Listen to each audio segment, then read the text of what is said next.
সাত সকালে ঘুম থেকে উঠেই শুনি আমাদের বাড়িতে মানে আমার শ্বশুর বাড়িতে হয়ে গেছে চুরি।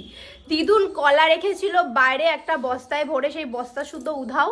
সিসিটিভি ক্যামেরা এবার চেক করা হচ্ছে কে নিয়েছে। পেয়েছো? কে নিয়েছে দেখি। দাঁড়াও চোরটা দেখাচ্ছি। দাঁড়াও চোরটাকে দেখাক, বড় করো।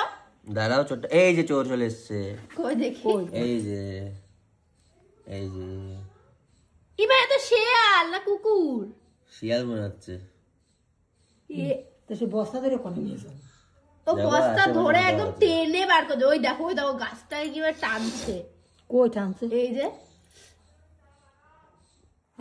তো লাস্টে দেখা গেল চোর হচ্ছে কুকুর বা শেয়াল।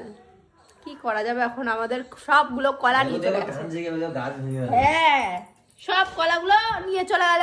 এখন কি হবে? তুমি বাইরে রেখেছো কেন?